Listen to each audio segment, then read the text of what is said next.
Gaming and BS, episode 128.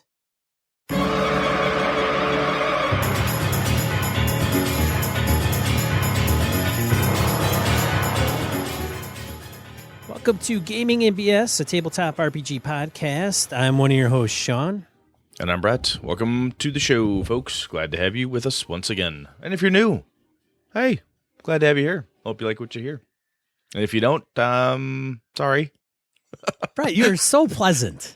I'm trying to be. That's so nice. I know. It's the opposite of what you fuck you. You don't like my show? Fuck you. How about that? Is that better? It's not a good way to impress the natives. I'll tell you that right out of the gate. I mean, you don't do that. No. Not a good way to go. Not a good way to go, no. Any big announcements, man? I do not know of any big announcements. Well, actually, I've got. I'm sorry. Oh, go ahead. yeah. Oh. No, I was going to. Wait. Let's just step on each other for the next 15 minutes. So once again, Sean and I will be at GaryCon, so that's coming up next month in March, and I've been working with Chris Nizak, Kevin, Tom, and Emily. We've been working together to put out. Basically, I think we're going to build a. I think Chris has in store a little bit of a Kickstarter action for the Avalon setting. What? A little Avalon Vista type of thing. I've got the paperwork's all done, right? So I have it done, needs to run through the editor type of thing. So it should be pretty cool. So I don't know if that's coming in April timeframe or what it is specifically, but heads up, something's coming in that space. So that should be pretty cool. I'm pleased about that. You had something though, sir? I was just going to say that for Gamehole Con, just to update folks on what's going on over there, Gamehole Con, visit gameholecon.com for more information. It's a gaming convention held in November, the first weekend here in November. Some of the guests I wanted to touch on because I think some have changed over the last couple of years. So some of the ones that you will recognize, some of them you may not know, but anyways, there's Jolly Blackburn from Hackmaster fame and Yep. Knights of the Dinner Table. Knights of the Dinner Table. Yep, he's been there before. Zeb Cook is going to be there. I wonder who that is. Zeb. So for those of you that don't know Zeb, he's the one that was I think he was like the lead on second edition, right? Yes, David Zeb Cook. That name was everywhere on my second edition stuff. David Ewalt. So if you're not familiar with David Ewalt, he is the author of Dice and Men. And then, of course, we've got the regular... I'm going to have to get him to sign my book. I'm looking at my shelf here. I think I got a copy of that one. That's a good one. Jeff Grubb. Another no name. Where do they get these people? Right. Let's see who else. And Pat Kilbane. Do you know who Pat Kilbane is? Pat Kilbane. No, I do not. He was I feel like an idiot. He was a star on Mad TV. Yes. Okay, that's where I know the name. Very tall individual. Yes, very tall. And yes. He's a gamer. He has been a gamer. He was at GaryCon last year briefly, running around with a camera crew because I think he's kind of filming a documentary of some kind or a film of some kind on role-playing games. Well, that was cool. That's awesome. Chad Parrish from Dead Game Society interviewed Pat and some of what he's doing. So if you want to know more about Pat, check out Dead Game Society podcast and had him on as a guest. If you're not listening to Dead Game Society anyway, I mean, that's just a good thing to listen to by and large. Those are good people. Looks like Mark Miller's coming back. Holy shit. I can get all the Traveler stuff I didn't get signed last year. I can get it signed this year. That's good. I'll get the old box set out. Oh, thank God. Okay. Doug Niles. All right. Larry Elmore, right? Larry Elmore. Robert Schwab. And Monica Valentinelli. So Monica is local, and she's done a lot of work on some of the Margaret Weiss IPs as well as Vampire Masquerade and yes, with Onyx Path and even before that, and an author. She's done all kinds of stuff. So I assume guys like Matt Forbeck will be there again. He's out Milwaukee way. This is like He's down in Beloit. Beloit, I'm he's sorry. from This is like Beloit. this is like his backyard practically. Yeah, so Matt Forbeck, yep, he's going to be there. I love seeing Matt at GameHole Con because we always get drunk together at some point. At some point, we have a few and have a good time. So Matt's a great dude. They got Sean Merwin coming back. That is cool. Sean the Wizard Merwin. He's part of Encoded Designs, right? Or is he not? Yes, he is. Yeah. Sean Merwin, part of Encoded Design, Baldwin Games. You know what this means is last time Sean Merwin came, I was able to convince Chris Sneezak to show up and crash in my hotel. I might be able to get Chris back again. There you go. That could be good. So that is only one or a few of the 1, 2, 3, 4, 5, 6, 7, 8, 9, 10, 11, 12, 48 guests. 48, man.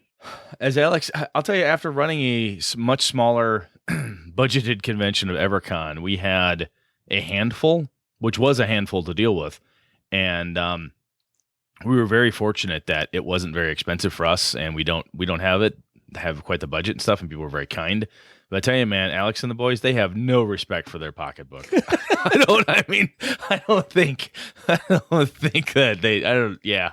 Anyway, that's cool. This is one of the reasons why GameHole Con, I'll ramble for a second here, but this is one of the reasons why GameHole Con is so fun. It's small con feel. It's very intimate. You get to see these folks. We've talked about this many times.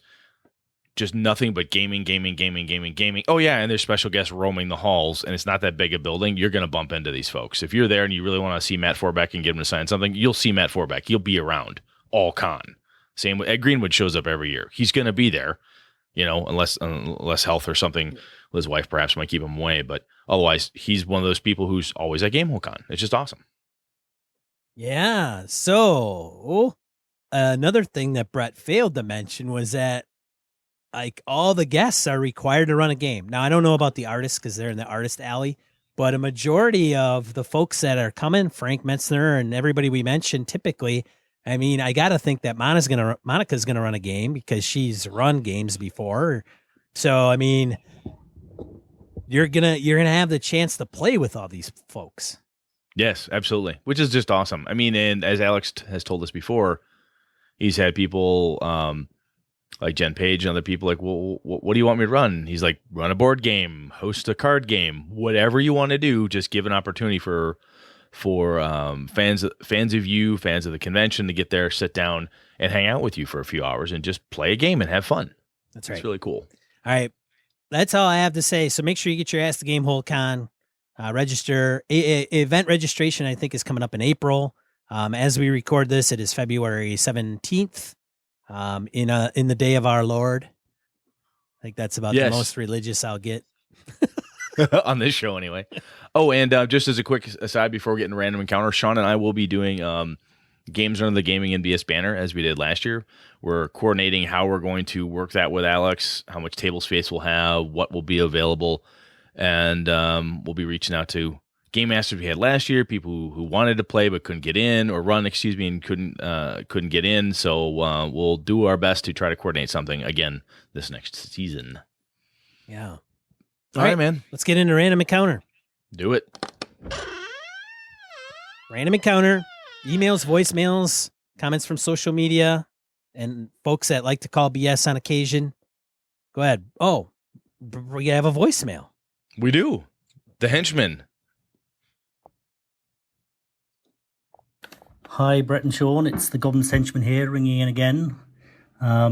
Just finished listening to the episode on dragons, which I heartily enjoyed. Before I get into that, I just want to say I've been listening to the Streets of Avalon podcast, which you're DMing.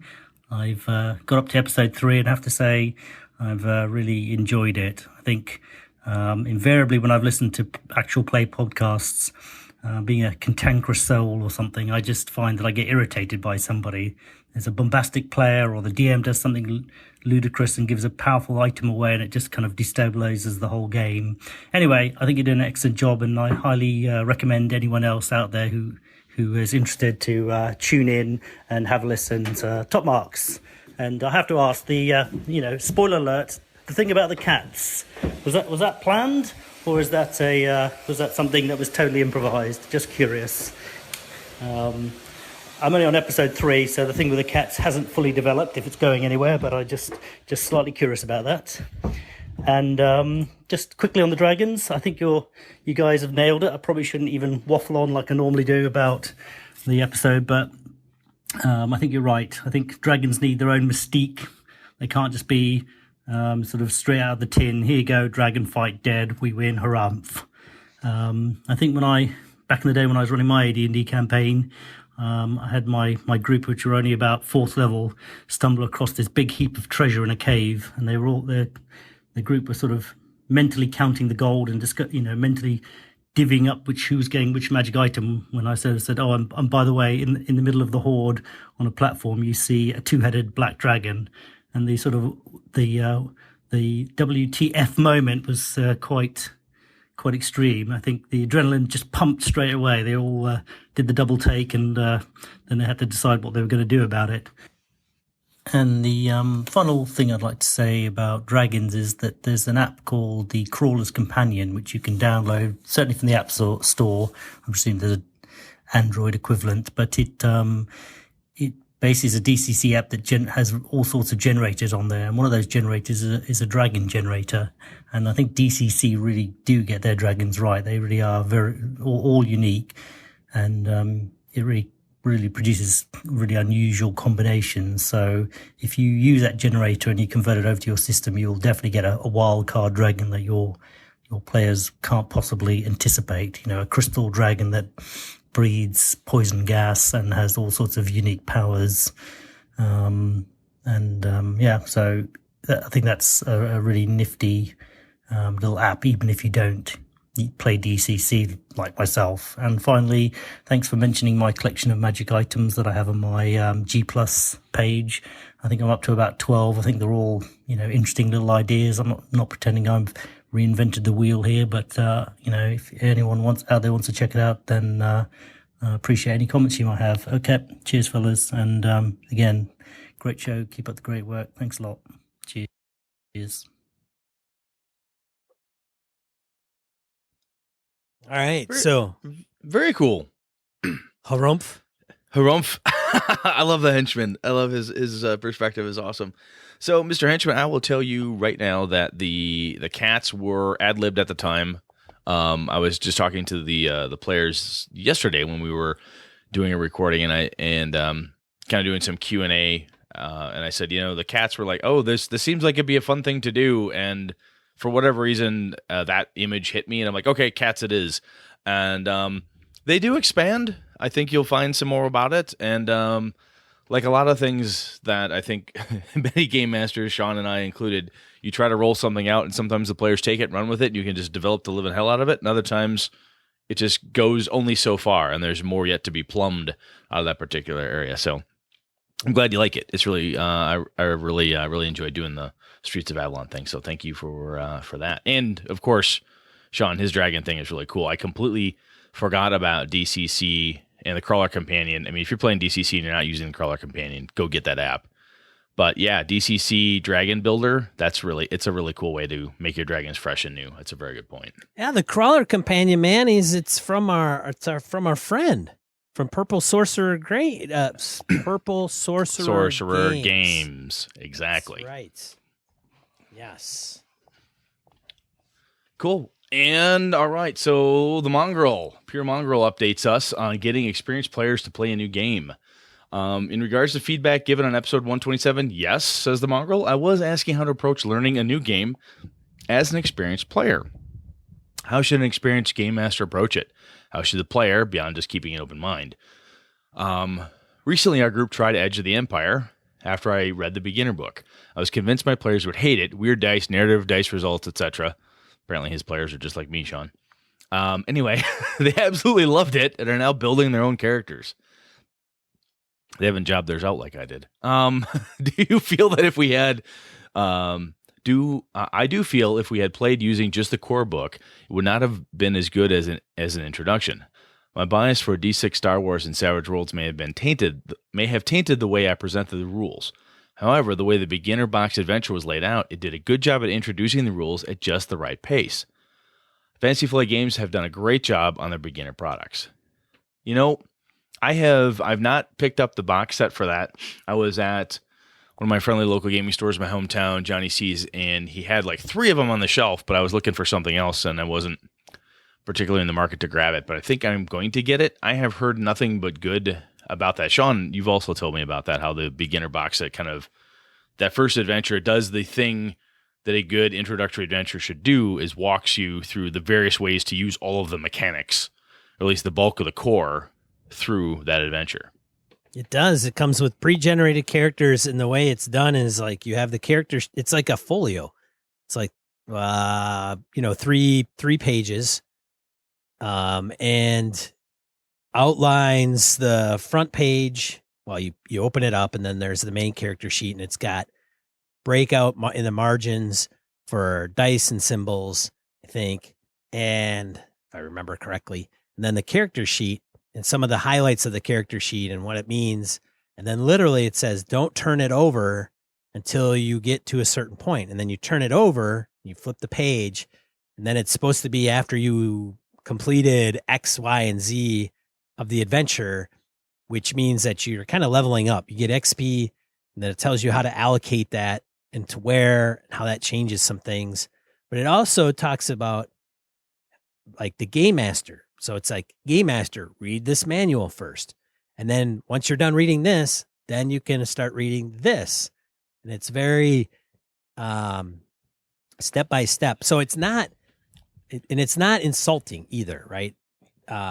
It's really hard to explain over audio, but it's a great. I'll tell you, what you just said there is important, because a lot of times, I think this kind of gets to the mongrel's question, like, how do you get an experienced player or experienced game master? Sometimes those of us who've been playing since forever, even Sean took a break from it, but he's been playing a long time. If you pick up a game like, oh, yay, very rudimentary, this is built for a 12-year-old to read and figure out how to do it, blah, blah, blah. If it feels pandering to you or it feels juvenile in some way, it's not going to sing the same way this does. I've heard nothing but good about this, so I'm glad the mongrel liked it as well, because I honestly, from what he has sent to us, when I've seen him posting, the man's a connoisseur of games, so the fact that he likes it at this level is a good sign to me.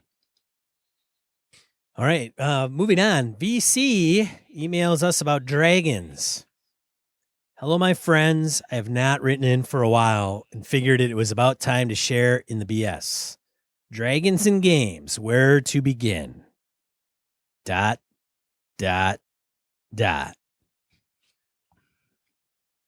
effects for immersion purposes. There you go. Yes, okay.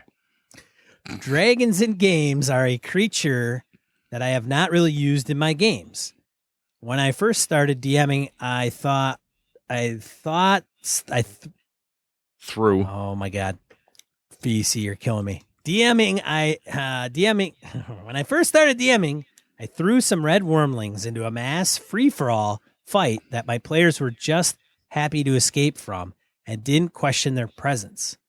Later on, when I became more comfortable with RPGs, I created a group of NPCs that were all half-dragons of different colors and sailed around in 2 separate dragon-themed ships. The idea being that each ship, having a mix of dragons, were both neutral in their actions and therefore always willing to assist my players in just about whatever they wanted to do if they found the ships, but never as the big bads of my games. I think there are 2 reasons why this is. The first, Brett touched upon in the show, and Shane F. wrote in about, which is that dragons are a very powerful entity that demand respect. Not just because its name is in the title of one of the most popular role-playing games and thousands of other titles in the world, but because they are a force of nature. To play a dragon correctly, there is a lot to consider when it comes to story dynamics. This is not a creature that you just walk into a cave with and kick around for 5 minutes.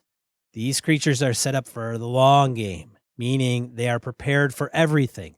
They know every major entity or event in their territory and have years of time to dedicate to studying them. Hell, the world itself is reshaped by them. Add to that their immense size category, Colossus for some, which is described as, quote, exceeding 64 feet in height or length and weighs more than 125 tons. Holy shit. Holy shit, indeed. That's a big fucking lizard. Squish. Just for reference, that's the same weight of some diesel train engines and a little taller than a 5-story building. The average human is 5'6" for male, 5'2" for females. I don't know. 5'2", that's the average for females? Huh. Thought they were taller. Could be. 5'6" for male? Huh. You guys are short. Brett neither fits under male or female average human. No, I do not. How does a party of 6 waiting maybe with all their gear about 700 pounds even begin to deal with that? When the boss can literally tap its toe and kill the party. It's mind-blowing. The second reason, and probably my biggest reason, is the idea of the dragon has been heavily Christianized. Interesting. Now, with that said, do not make this as an anti-Christian rant. It's not. But the mythology of the dragons has been heavily influenced by the religion. Going with Western dragons in this sense, many dragons are used as symbols of sin, malice, destruction, and corruption, to name a few, which either prompt stories of the righteous heroes rising from nothing to slay the symbol of evil in the name of good, or a story of villains rising above all others to become the most powerful evil in the land. While a good source of story and development, I feel these stories are overdone and not executed well. On the flip side, the Eastern dragons represent spiritual entities of nature, balance, change, and good fortune. These dragons are friends of humans and strive to protect the spiritual and material worlds. Where this style of dragon offers greater opportunity for story and player character growth, it's the Western style that is deployed more often in stories and adventures. It's at this point I feel I should acknowledge that any dragon can have any characteristics that the DM wishes, and these are just my thoughts, opinions, and should be only taken with a grain of salt. Finally, I have to agree with Brett. What? I don't see why that's shocking. Most people do, really. I don't know. I don't get it. Different DMs have different preferences. Any monster can be used to tell any story. I myself prefer to use monsters that either do strange things, monsters of mythology, or are rooted in primal fear. Ironically, my favorite monster to use as a boss fits all three areas. The Wendigo, an undead deer creature that is part of the Algonquin Native American and Lovecraft mythology that symbolizes the fear of survival from starvation and the cold, harsh winter. Great work on the show, guys. I hope to catch up with you soon. Maybe we'll have a drink or a weekend to get together and play some board games. P.S. The show's subject has come to mind as I am typing this. What does your choice in a boss monster symbolize about your DMing style? Yeah, brother. It's like psychoanalysis. Well, this is the second attack here. Not attack. Good God, that's horrible. The second push at us around DMing styles. We've heard this from a couple There's only one style, baby. There's only one. Here it comes. Style. There we go. All aboard, motor scooters. This is a one-way ticket to Adventureville. Just so our listeners know, Sean and my 8-year-old daughter, Alana, have a very similar game mastery style. Your daughter is so wise. I must meet her, and we shall share stories. Yeah, she's either incredibly advanced or the opposite of Sean. Anyway, Do you choose dragons because you see yourself as an opposing force of nature that has unlimited power? Do you choose shapeshifters because you want to keep your players on the edge of xenophobia? Do you choose fairies because you like to be the trickster DM and keep your players guessing? Your thoughts at VC? I think, honestly, my first thought, VC, is that if I pick a boss monster for a setting, whether it's in my Traveler game, I have the boss bad guys or the boss plot around it, which is a much kind of hard sciencey type adventure, versus even the Streets of Avalon or other fantasy things or horror that I've done. A lot of times I try to pick a boss monster, to call it that, based on that fits the story the best.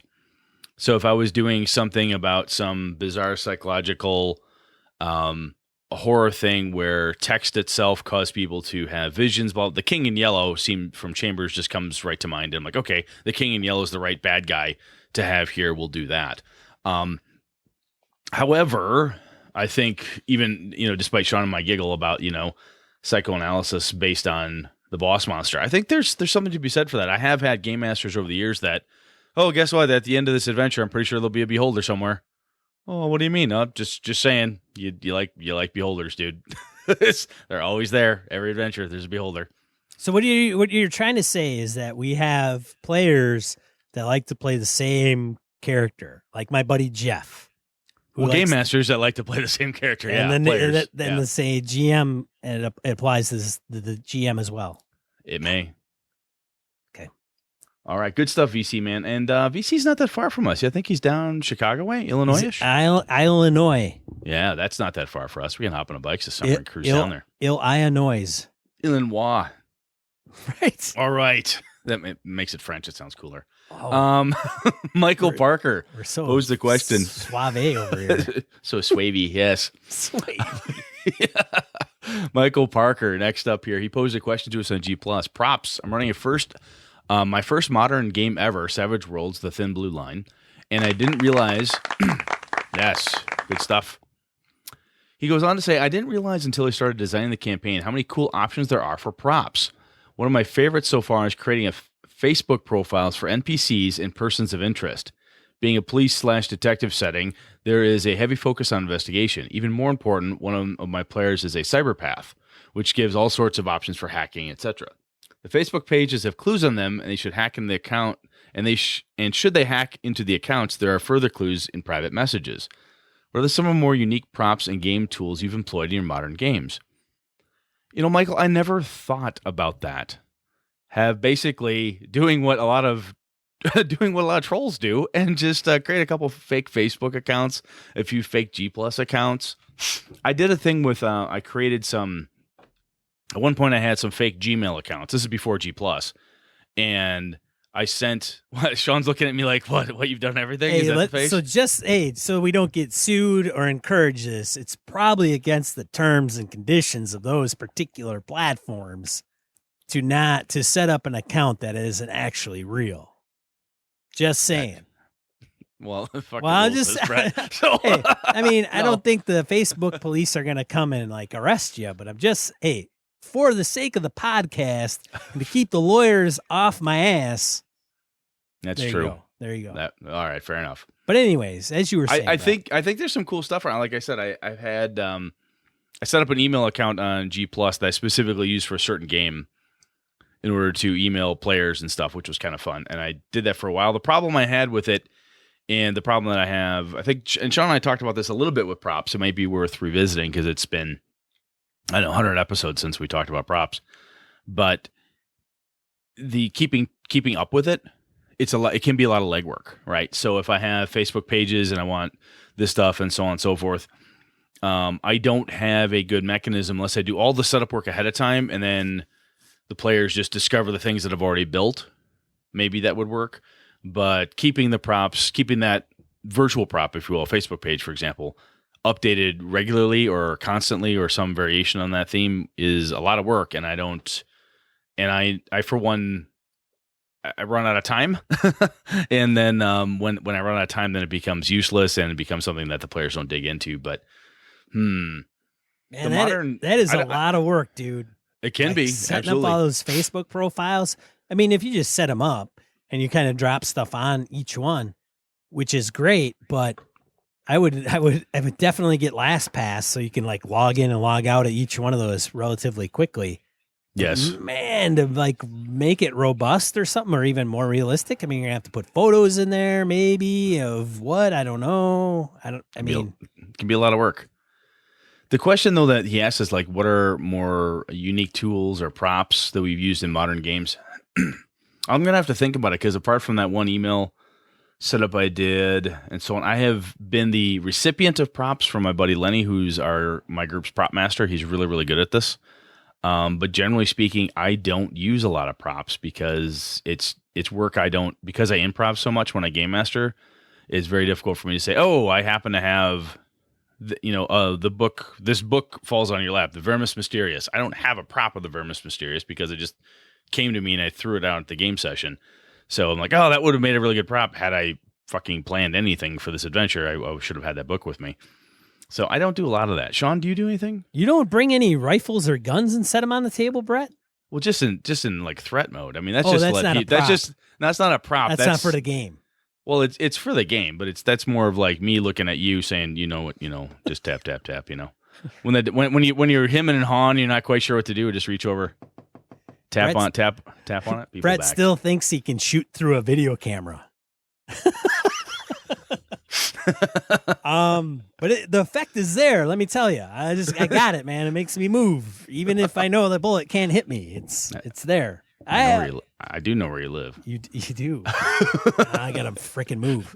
Son of a bitch. I don't use props a ton in modern games, although Savage Worlds I have run at cons, and if you consider a military Weird War II game, I've had shell casings that Brett has rattled off a few rounds on his, weekend break from, splitting wood and shooting animals. He's given me some brass that I've used for bennies, but Brett laughs because it's true.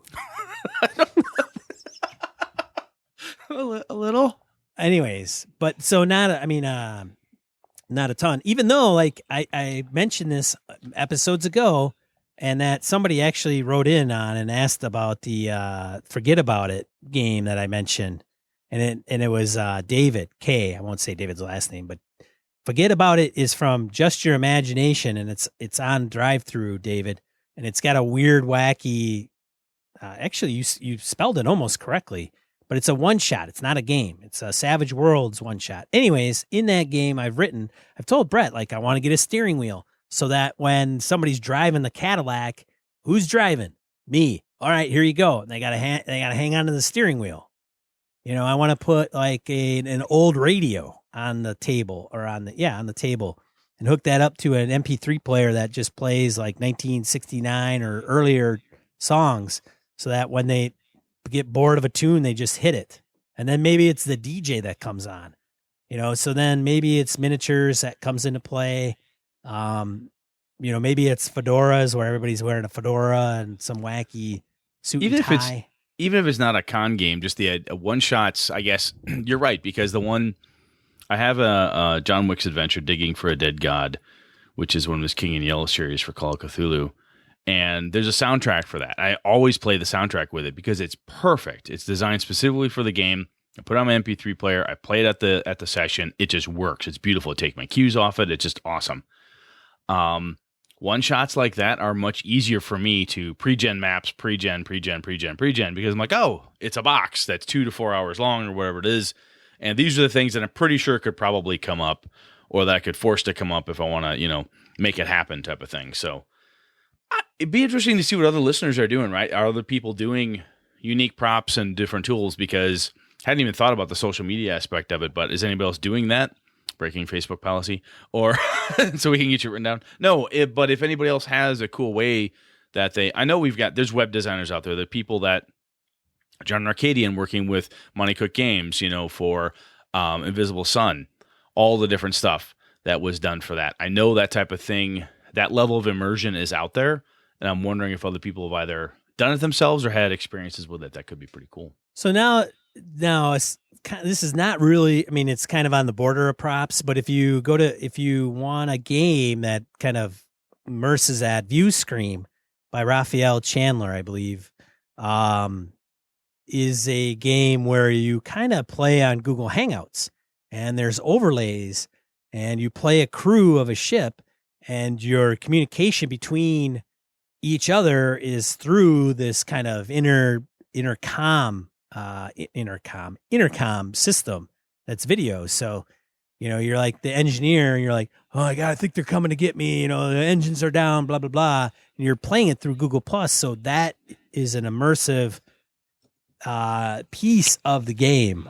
God, I hope it's Raphael. I'm going to be like embarrassed if I got that wrong. Yeah. Oh, well.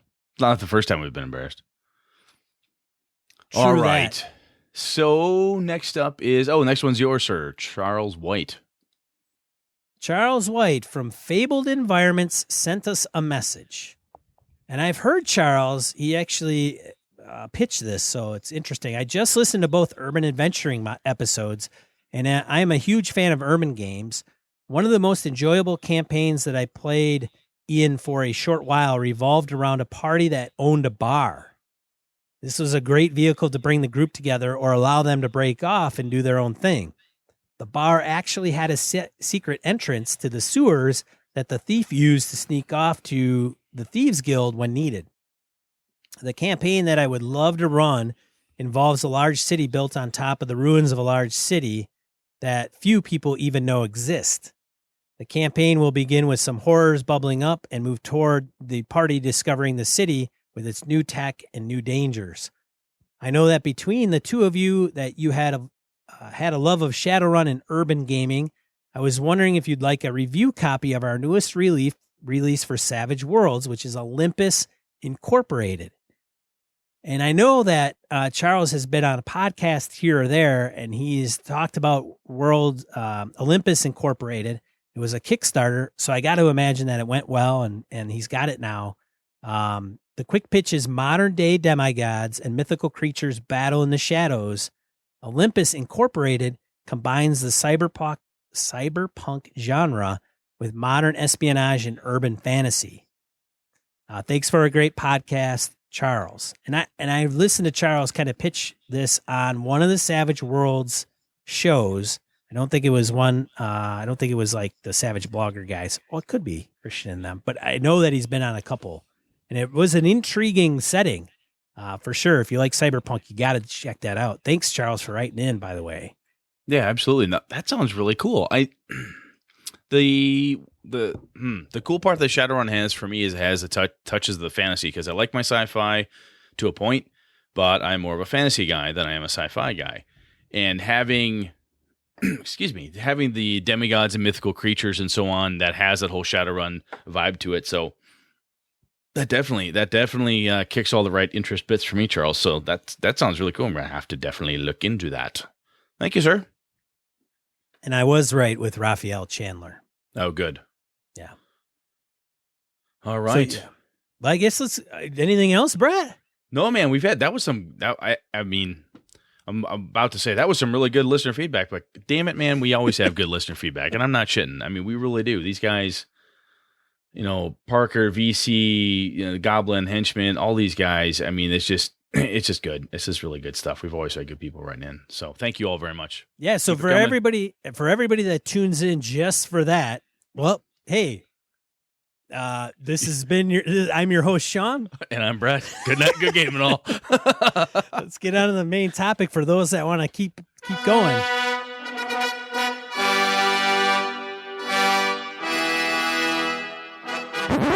All right, the first in the Players series. So, Sean, what the hell? What do you want to do? A Players series? You care about players all of a sudden? What happened to Sean I know and love? What happened, man? What happened to you? I'm getting soft. I'm getting soft, man. You're getting soft. Getting soft. So what we want to cater to the player. Want to cater to the player. Hey, I give them an edge. So if they ever get in my game, there's no excuses. At least this way they know what they should be doing. Here's your ticket, motherfucker. Sit down and play your character. That's what Sean wants to do. All right. So what we want to do basically is a series. When Sean and I say series, we're not like, this isn't going to be it for the next 12 shows. We're going to sprinkle this in throughout our usual BS and just kind of talk from a player focused perspective. Some of the things that Sean and I talk about, off the mics and so on is, when we're playing, how we from a game master perspective, how I like my players to play, and then when I'm playing this character, this is how I like to run them. And we thought that might be interesting to chat about, and we figured no better place to start than the fighter. I mean, the fighter is a wonderful, ubiquitous class archetype that runs just about literally every genre. Every genre you're playing, somebody's going to sit down at your table and say, "I want to hit stuff in the face." Whether it's hit it in the face with a sword, shoot it with a gun, stab it with a knife, punch it with my bare hands, somebody out there wants to be a fighter. So All about the combat. Everything that Brett just said, all about the combat. yeah, people tend to, at least that's what my experience tells me. Even Brett, in his Trail of Cthulhu game, somebody wanted to play a boxer, right, Brett? Yes, I've had that before. I've had people like, oh, I want to be a boxer. It's a Cthulhu game about, digging into mythos. No, I really want to be like an ex-pro boxer. I'm like, okay, I think I can work with this. But I mean, people like that. I mean, one of the reasons we've talked about this before too is some of the reasons people play games is to escape. And sometimes it's fun to come have a shitty day of work and you've got your Wednesday night game and you sit down and you don't want to have a deep urban adventure about heavy emotional bleed. And I want to feel like this poor, halfling mother of 5 who has to struggle. And you're just like, I just want to kill some orcs and take their shit. Right.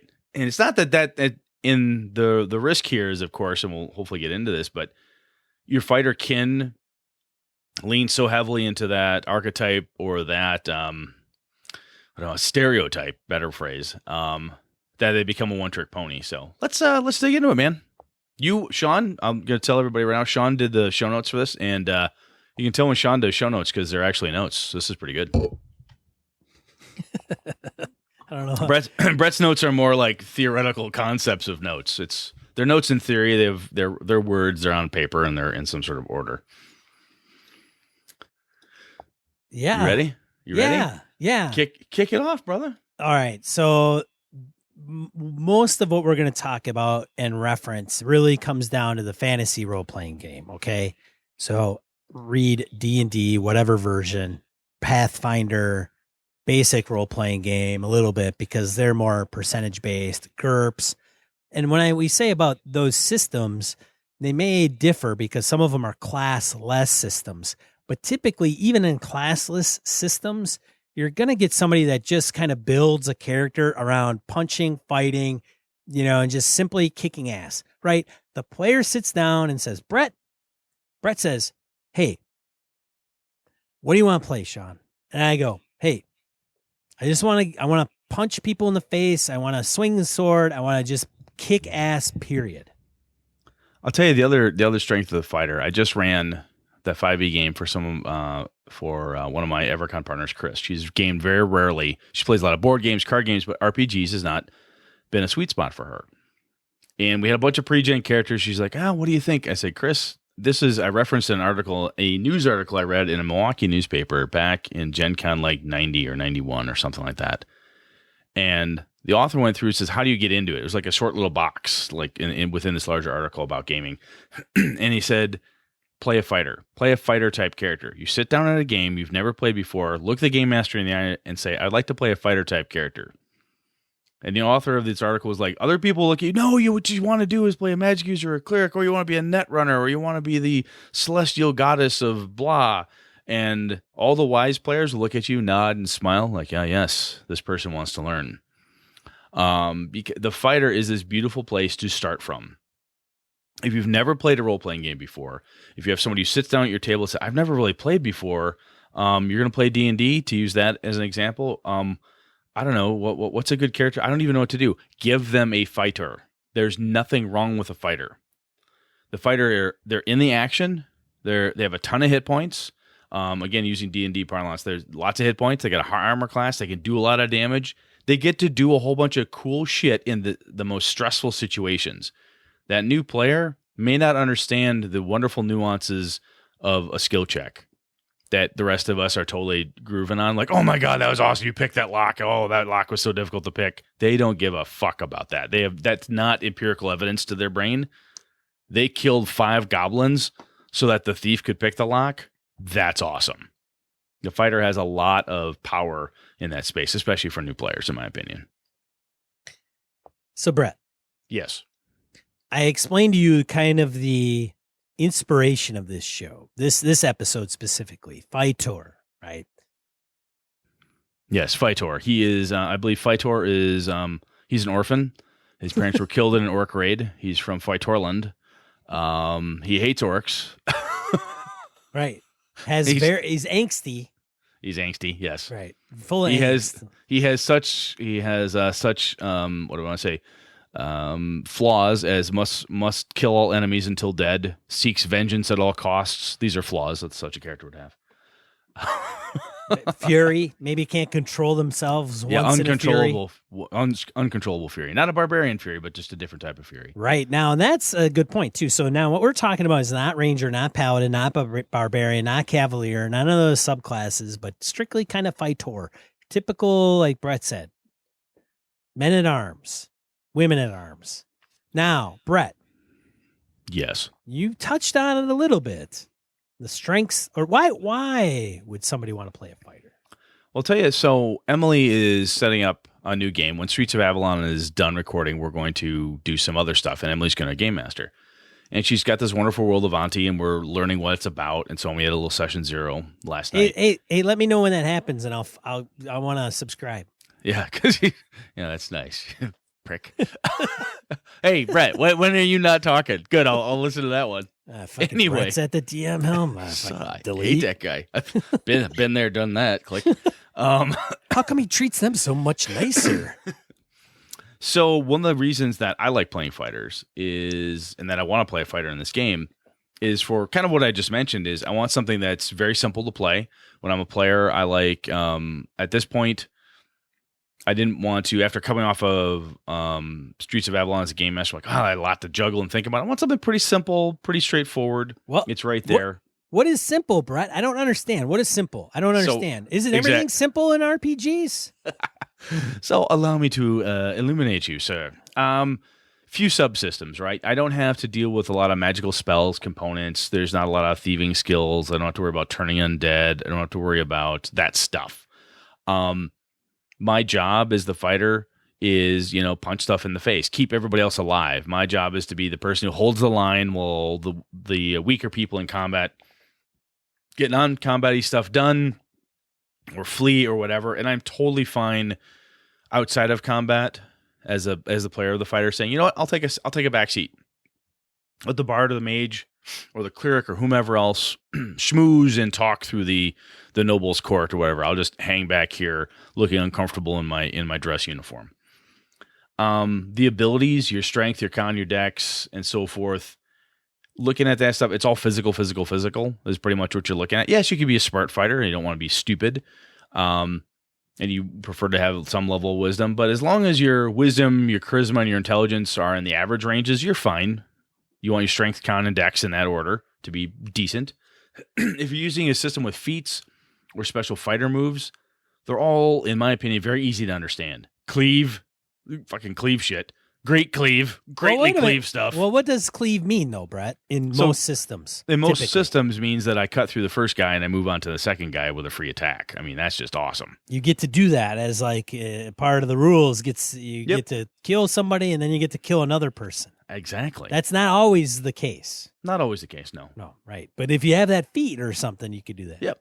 So there's plenty of stuff that's geared specifically, especially in like your 3.5, your Pathfinder, that's very tactical combat heavy. There's a lot of shit that a fighter can do. And it's not overwhelming. When I say it's not overwhelming, the cool part to me is as a player of the fighter, everything is very self-explanatory. It's cleave, great cleave, super defend or extra shield bonus. They're all right there. So I think the key that we want to we want to say is that it's all the same type of system. Like there's no extra subsystem, right? So, for example, magic user, wizard, it's your turn, Brett. What are you going to do? I'm going to cast a spell. Oh, record scratch. What does that spell do? What's the duration? Do you have the spell components? Are you concentrating on another spell? What is the spell? Do they get a save? Do they not get a save? That is like another subsystem. I think. Correct. You're right. I mean, the subsystems are minor. If you choose to grapple, there's perhaps a grappling subsystem or trip, special movements. Sunder. But it's not as often. And they're very, like I say, the definition of what you're trying to do is pretty simple. Sunder, I'm going to break some shit. Right. Trip, I'm knocking your ass over. Grapple, I'm holding your ass down. It's all very hands-on, meaty, get it done. and move on. But my point is, many times it's, even with extra feats that some systems allow you to have or boons, it just adds more to what you want to be able to do, right? So if you're absolutely, it gives you more flexibility. So again, we mentioned cleave, right? If you don't have cleave, maybe you just can hit, what can I do? I'm going to smash that person's face. Great. Go ahead. I smash him. Okay, you're done. Cleave allows you to smash him and then smash another one. I'll tell you, as a fighter in combat, the worst thing I can do is in the middle of a combat, especially a big pitched battle, is go, oh, geez, what should I do? What should I do? The players look at me, the mage, the cleric look at me like, you son of a bitch, fucking kill some ogres, man. You're either there's you're 8 either ogres. What is wrong with you? You're kill either ogres. you're running away from the battle, or you're running knee deep into the battle. Like that is your option as Fightor. Get some shit done. It's not like, hey, parlay. Well, like Jack Sparrow, parlay.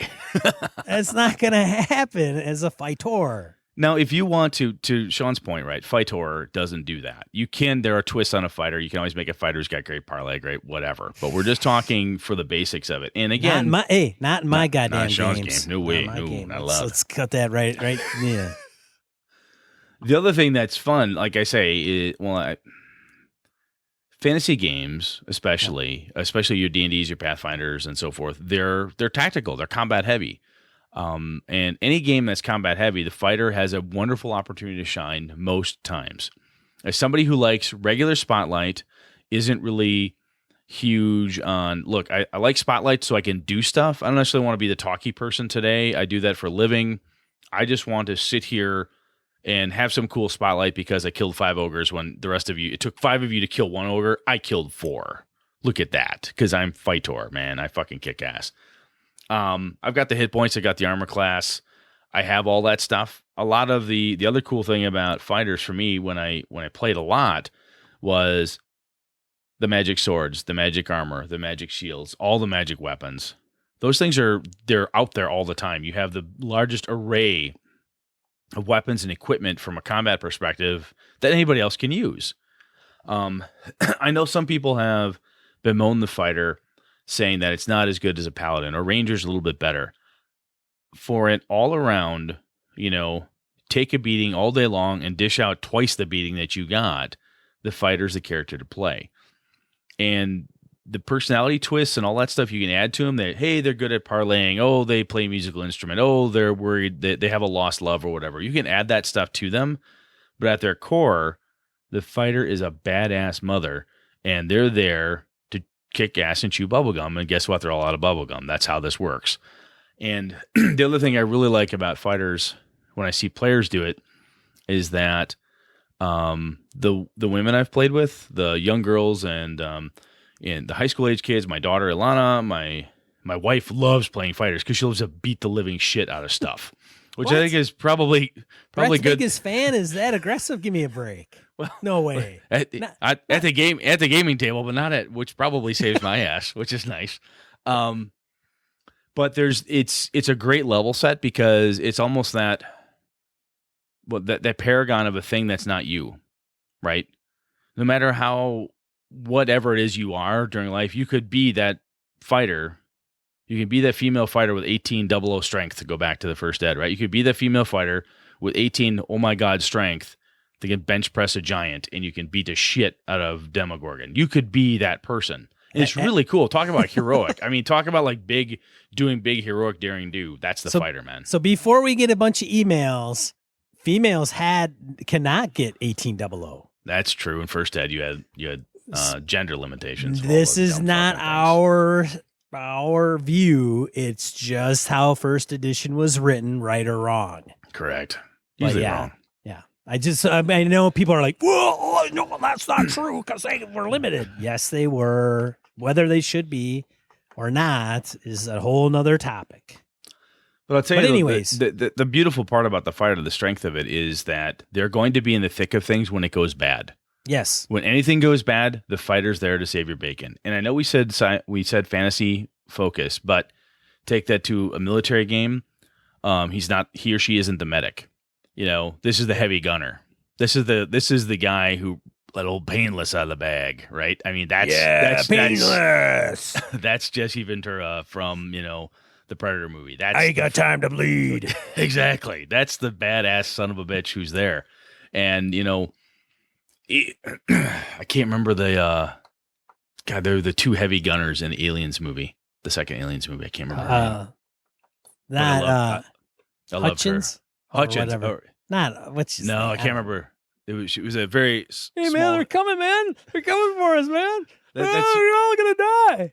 that girl in that movie. She kicked. Oh, Velasquez or Vasquez. something. Vasquez. Yeah. She was so awesome. I loved her. Anyhow, the fighter's just awesome, and it doesn't matter race, gender, wherever it is. Fighters have this wonderful piece, and if you're playing in a fantasy game, fighters also, the cool part about it, to me anyway, is that as a fighter, you have a level of respect when you come into whatever the community is. So your characters are going from point A to point B. You're traveling from here to there. Somebody somewhere may be like, oh, we're afraid of clerics of a different god. Oh, magic is scary to us. You're like, oh, you're a fighter. Awesome. Have a beer. Fighters are those people. Like, everybody understands the value of it. And when the fighter speaks, even if that person has, a charisma of 8 or 10, and they're not the most eloquent, when the fighter says, that's it, something has to be done, everyone takes note because the fighter is who the fighter is. She stood up and, Emily said, hey, this is the job that needs doing, and we're going to go do that. Well, she's the sergeant and she knows her shit, so off we go. That's the other cool part about fighters is they can drag into their character any military background they had, how they trained, where they trained, who they know. Ask Sean all the friends he's made over the years from his time in the Army, guys you still know, people you bump into, like, hey, where'd you serve? Oh, yeah, I was there too. I was in Germany. I was here. Oh, did you do that? Oh, fuck yeah, I did that. Right, there is an esprit de corps. Exactly. Yes. And that is a piece that from a fighter, some players I've seen don't do, and I love doing it myself. When I play the fighter, when I meet new fighters, I have an NPCs or player characters. Hey, did you serve under so and so in the Goblin Wars? Ask those questions. That's really fun to do. Now, Brett, Yes. if the fighter was like be all end all, everybody would be playing it. True. Absolutely true. So what are some of the shittier things that the fighter will face that other classes may be able to overcome? Oh, things like spells, right? For example, when you talk about your spellcasters and they drop a fireball on you, they can do huge, god-awful amounts of damage to massive things all at once. They may take away half or 3/4 of your hit points. Granted, you're still standing, but it still hurts a lot. well, here I'll even flesh this out a little bit. So what you mentioned, like the abilities. Yeah. So the top 3 are for fighter. Strength, con, and dex. Okay, so strength, con, and dex. So some will say willpower is based off of Wisdom, right? So wisdom isn't those top 3 that you just said. No. Right. So if I'm a spellcaster, many spells that manipulate the mind are Wisdom-based saves, intelligence-based saves. That's Yeah. right. Right. So what happens if I, wizard person, say, ooh, or GM, that's the big bad fighter. I'm going to throw Charm person at them, right? Hey, fighter, give me a will save. You can, if you're not. Now, granted, even if you take the mechanics out of it, that piece of it, there is the component of, as the fighter, you are a target, right? Sure. Even whether it's from a spellcaster or a goblin archer sniper or a Sathar laser blaster guy who's like, oh fuck, kill her, she's death on 2 legs, take her down. You got a big target on you because you're like a fighting machine. Yeah, there's a reason why you need a fuck ton of hit points and a huge ass armor class, either ascending or descending. You're either like, you want like the -5 or the 25 armor class. You've got to have all that you can because you have a big target on you. And if you're playing, when I play a fighter, I get into it and say, I'm going to go out there and dish out as much damage as I can, keep the party alive, blah, blah, blah. And I will accept the fact that I'm going to get the living crap beat out of my character every session. It's going to happen. Every fight, I'm gonna look like Rocky after Clubber Lang got a hold of him. I'm gonna be beaten, battered, bruised, and bloody, and black and blue. It's just going to happen. And that's a weakness, right? Or a downside, if you will, to the fighter, is that you're a target. And if you're the type of player that doesn't like getting the crap kicked out of their character all the time, that's perhaps not for you. But it's a piece. All the cool upside, the downside is you're a target. You know, Ange's character has laid waste to the last 5 ogres that came at it. Hey, guess who the Frost Giant goes after? Ange's character, right? Yeah, sure, Chris's character is throwing fireballs. Doesn't matter. Ange just killed 5 ogres. Fuck all that. Smack. I want to hit her first, or him, or whomever. I mean, that's what you're going for. The other piece, too, is, I mean, and I mentioned it before, and you and I have talked about this, is the backseat in the social encounter. Yeah. Not the talkie person. Unless they may try, right? Duh. They may duh. Or if you spend a bunch of points and you don't have a shit ass charisma, you know, I mean, a lot of times fighters use charisma as a dump stat. Right. And even in a point spend game, like, well, I don't need a lot of, you know, schmoozy skill. Right. Well, you know, you probably have a low charisma because you got that nice scar right down the middle of your face. Yeah. And your eyeballs like glazed over white, and you're trying to charm somebody. Not gonna happen. It's a challenge, right? Because you can, as I said, you can lean on the esprit de corps, like, hey, where did you serve in the Goblin Wars? Were you on the Sathar battle on Praxis Prime? Yes, I was. No, I wasn't. You can have that back and forth. So if you are a fighter character and you're seeing and there's a lot of really cool social encounters, you need to look at your character and then tell the game master, Sean, I'm looking around there. Where are the other fighters? Where are the guards? Where are the guys who are in the uniform with the halberd standing up there leaning against the side? Oh my God, I got to watch one more nobles party. This sucks. Pass a couple smokes back and forth. Talk to those people. That's where you, quote unquote, belong, is talking to folks of your job type. Sure. They're gonna relate to you. Excuse me. It's weird, but a lot of times the weakness is all the cool knowledge is being divulged by the wonderful debutante elven heiress to this amazing throne, and Sean and Phil are up there schmoozing like crazy, and there's Ange, Emily, and Brett, the 3 fighters for the party, twiddling the thumbs. Da, da, da, da, da, da, da. Oh my God, wow, they're getting all the spotlight. Oh my God, I'm bored. You can, as a fighter, flip that and say, who is in my quote-unquote class? Who's in my group? Who can I connect with? And then go out and find those people and talk to them.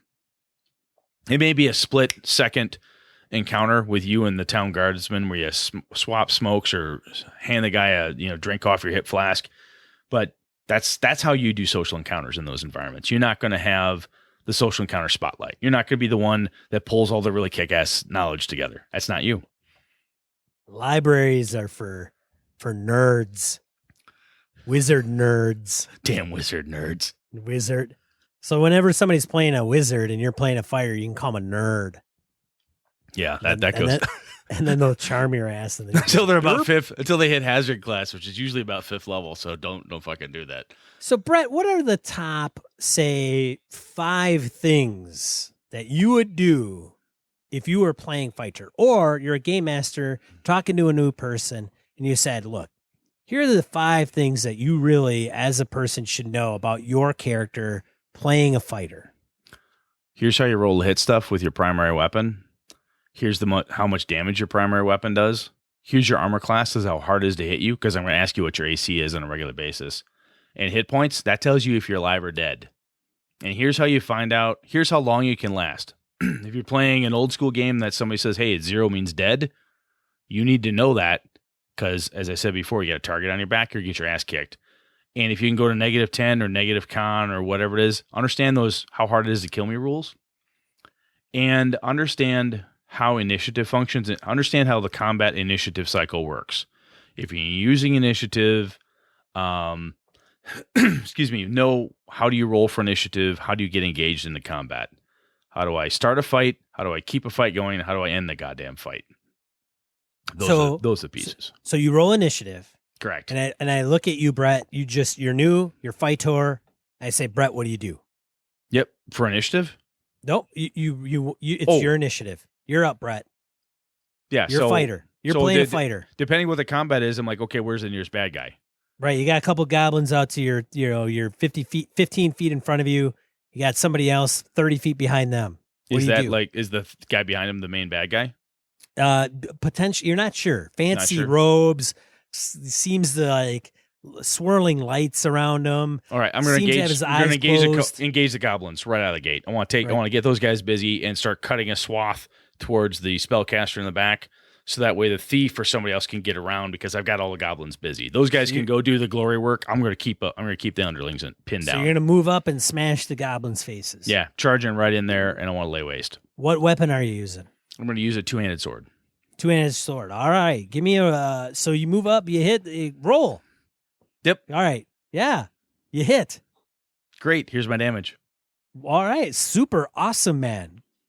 You kill him. Next. Where's the next one? Right, there you go. That's Fightor. Now, that's kind of how you role play a fighter, right? I mean, even in role. Okay, so let's talk about role playing, right? Like I'm talking about, we talk about role playing. Hey, man, I'm a role. Hey, I'm a podcaster. Yeah. Well, I mean, if you're a fighter, you're a fighter who's your What can you do to role play, right? We got the fighter piece. One of the cool parts about combat is that, excuse me, you still have your voice as a fighter. One of the fun things I've done in the past is looked at the other fighters in the group and say, it's time for the Candlekeep maneuver. And everyone's like, "What's that?" You're like, "I don't know. Just throw it out there, man. Just do stuff." All right, we're gonna do a slash and burn. What's that mean? You come up with those things. That's fun to do. What about like you're saying, like every fighter's got a saying, right? Like it's dying time, right? Exactly. Like whatever it is, some catchphrase, man. Ain't got time to bleed. Just watch any 80s action movie and grab a catchphrase, right? Yeah. It's like, hey, what's the Megadeth, right? Murder is what the hell's that damn album? What are you talking about? Which one are you talking about? The shitballs, man. Everybody on the line's like, "Boy, you stupid idiot! What's wrong with you people? You don't listen to Megadeth die." Killing is cheap, right? What is it? Yeah. No, I'm losing. See, Brett doesn't even know. Damn it. Yeah, but like, God damn it! Now you gotta Google that crap. All right, you Google that. But the point though is that it's not just I roll, I hit, I do 5 damage. Add some fucking color to it, right? If you're gonna role play that character, and Emily's playing the badass fighter. And she comes up, she's got the two-handed sword, the full plate mail. The description of, look, I roll, I hit, I'm going for a huge sweep, I want to cut between his legs, take both legs out from underneath him, I want to spray up blood, and I'm going to be screaming this catchphrase 5. And I'm like, oh my God, that's really cool. If you have an intimidation check, maybe you look at the game master and say, okay, does that give you an intimidation bonus or anything? But part of the job for you as the fighter is to make the combat interesting more than I hit, I missed, I do 5 damage, I hit 10 damage. Oh, I critted 15 damage. Fuck all that. Put as much color as you can into what it is you're trying to do. When I played this last weekend, Chris is playing the fighter, and she's like, I don't think I can cut through both of them, can I? I said, I'll tell you what do you want to do? He says, what I want to do is swing my sword and hit him so I can knock him out of the way so I can get to the bugbear. I said, do it. You have disadvantage. Give me a roll. And so, boom, she rolls an 18 and a 19. I'm like, holy shit. Bam. She kills the first one because she does plenty of damage. It just knocks the other one prone, giving her the opportunity to go through. Is that the rule? Don't know. Don't care. Just go with it. But that description, add that stuff into it, regardless of if you're playing a game system that gives you bonuses for your descriptive, your narrative power, like in a dungeon world or a fate game or something like that, it's just awesome to do. And you get in that habit of describing everything you're doing as gloriously as possible. You're a fighter, man. It's glorious. Get in there. It's killing is my business. Business is good. And business is good. Yep. Or you got the old Wolverine, I'm the best there is at what I do, and what I do ain't pretty. All that stuff.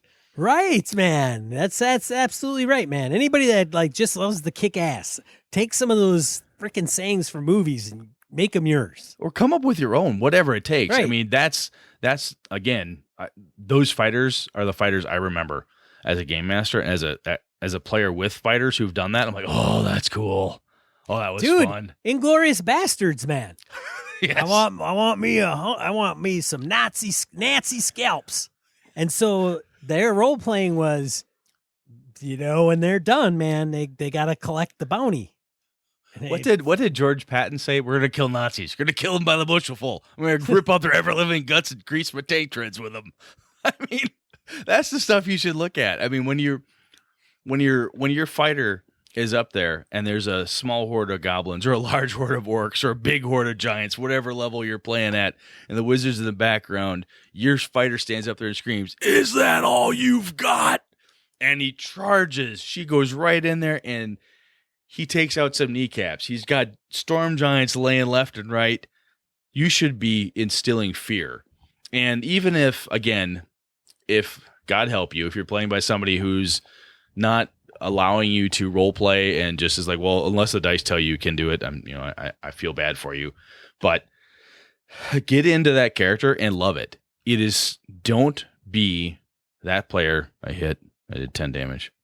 I shot my bow. Oh, I missed. Oh, I fumbled. There, I dropped my weapon. I critted. Don't be that dickhead. Don't be that person. That is the worst type of fighter. That's the type of fighter player who gives fighter players a bad name. Oh. I mean, seriously, get into the character and you can do it and you can make it as awesome, kick-ass, glorious as you want it to be. You just got to make it happen. And I don't even think we can even go on from there. Well, I think that's it. I think that's it. Die roll. Let's do it. Die roll. Moving on. There you go. Moving Die on. roll. 2 to 4 miscellaneous points of gaming and geekery and inspiration we want to share with you. Brett's got a couple. I've got a couple via from some friends online, and then we've got a few from listeners. Brett, go ahead. All right. So in the spirit of talking about fighters, there were a group of Crusader Knights that showed up for battle in World War I.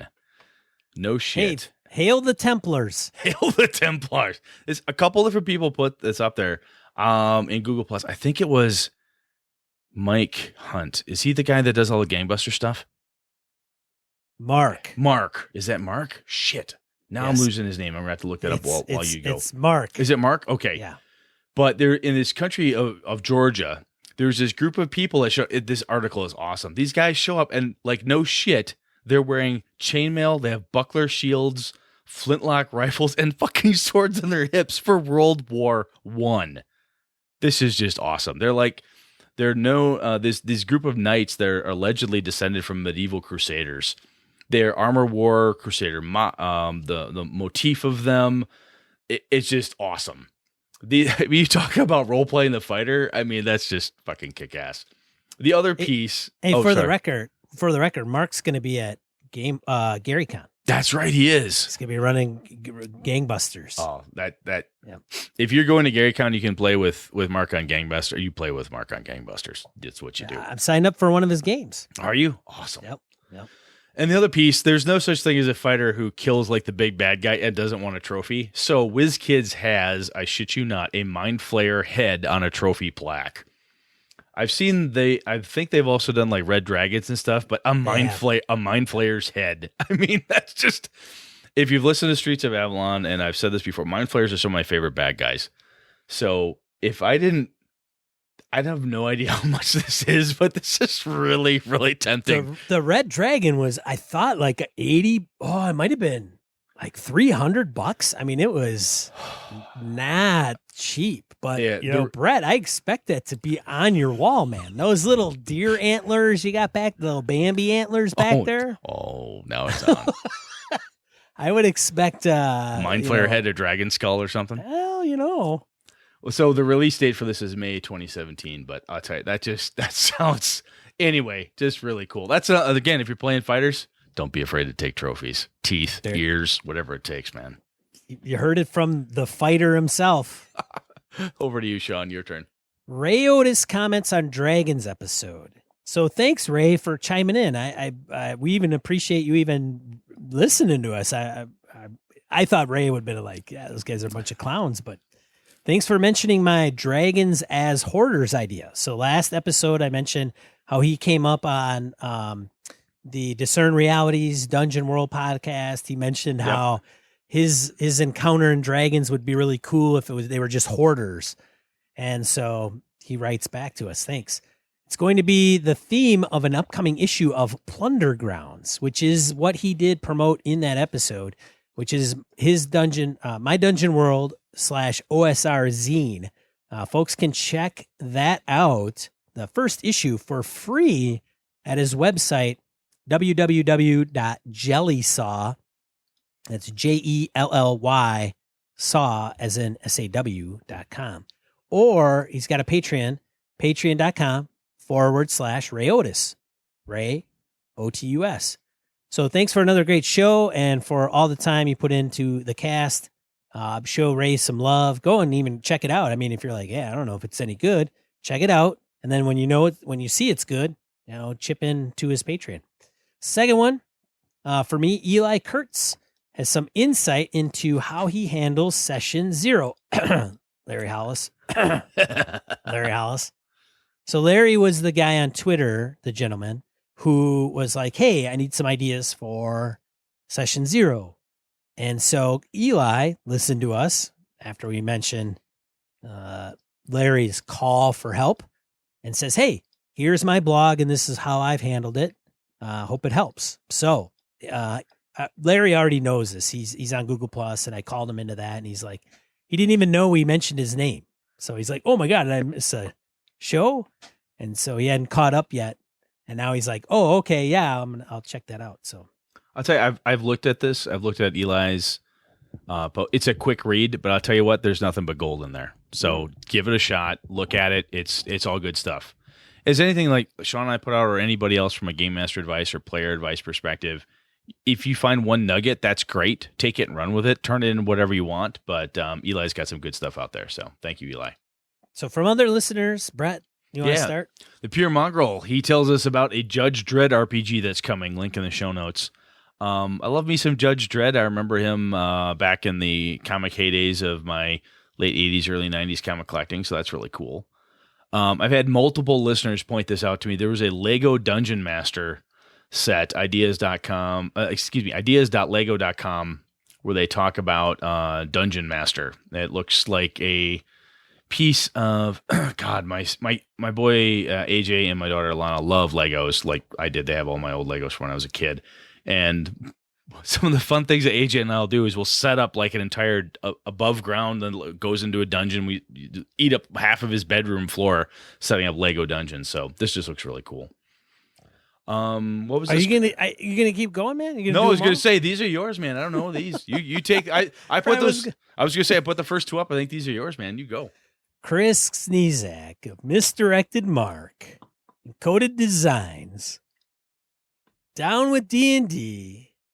I don't know. This guy's just he's all over the place, Brett. Oh, yeah. I mean, if it weren't for Chris, there would be no Streets of Avalon. Let's see. There's Hobbs and Friends of the OSR. Pandas Talking Games.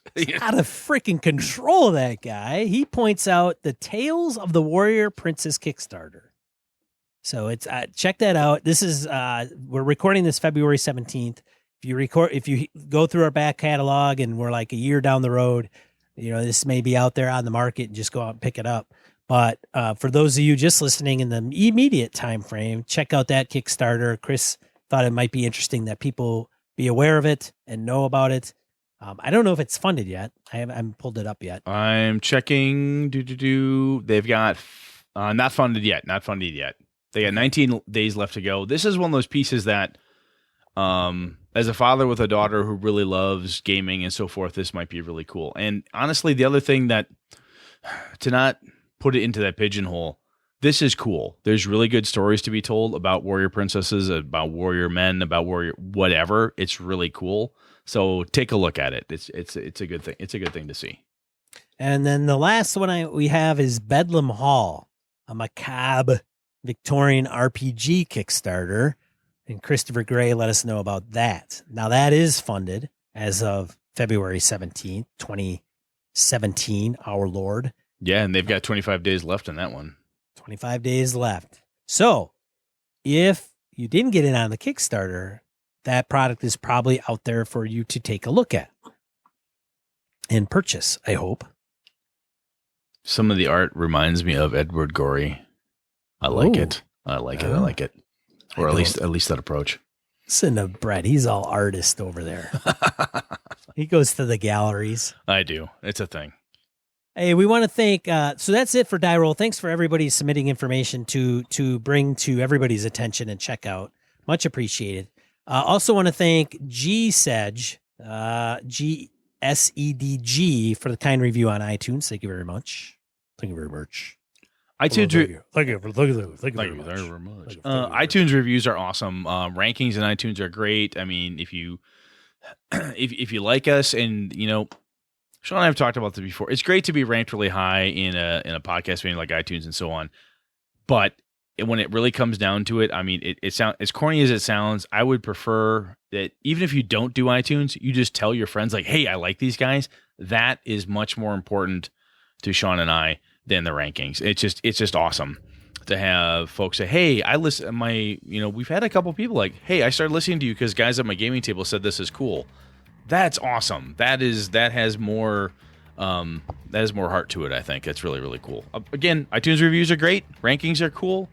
But the fact that you men and women point us out to other people, that's just awesome. So yeah, it's a little longer of an episode this week. We're recording a little bit earlier in the week than we typically do. Brett's got some commitments. But Brett, what are we talking about next week? What's the next episode? Well, I'll tell you what, I've got two options in my head right now, and one of them is how to run a session zero, give Larry Hollis a little bit more love, or potions. This comes from VC Young. VC had given us an idea, talked about, hey, potions, and boom, some stuff hit my mind. So I'm vacillating between the two of those at this point. So we'll see what comes up. Well, those are your best guesses. If there's a Vegas bookie out there taking odds, I would go 50-50 either one of these. You put the potion in the bucket. Don't do it. All right. Well, hey, thanks for tuning in to this episode of Gaming and BS. We hope that you found, something worthwhile. Absolutely. I'm one of your hosts, Sean. And I'm Brett. Good night and good game and all. This episode of Gaming and BS brought to you from the help from the following patrons: Christian Sexy Voice Serrano, Kevin Lovecraft, Joe Swick, Brett's Biggest Fan, Jeff Rademacher, Forrest DeGary, Mark Anthony Benedetti, Bruce Cunnington, Eric Jeppesen, Andy Hall, Sean Nicholson, Tim Jensen, Chris Steele, Knights of the Night Crew, Palladian, Jason Blaylock, Remy Bilodeau, Jason Hobbs, Mirko Froelich, Wayne Humphrey, James Carpio, Not Caprio, Pure Mongrel, Lord Tentacle, Corey Johnston, Eric Tenkar, Brandon Barnes, Mark Tasaka, Brett Pazinski, Tim Shorts, Eileen Barnes, Chad Knight, Dan LaValle, C.W. Mellencamp, Nicholas Abruzzo, Victor Wyatt, Tony the Butcher Baker, Craig Huber, Eli Kurtz, The Lost Sailor, Graham Minor, Todd McGowan, Roger Braslett, Misdirected Mark Productions, Old School DM, Jason, Christopher Gray, The Tabletop Game Talk Podcast, Stefan, Dragon Spawn, and Jared Rasher. For the cost of a coffee shop coffee, you could support the show for an entire month. Visit gamingandbs.com/Patreon. That's Patreon. This has been a Litterbox Studio production.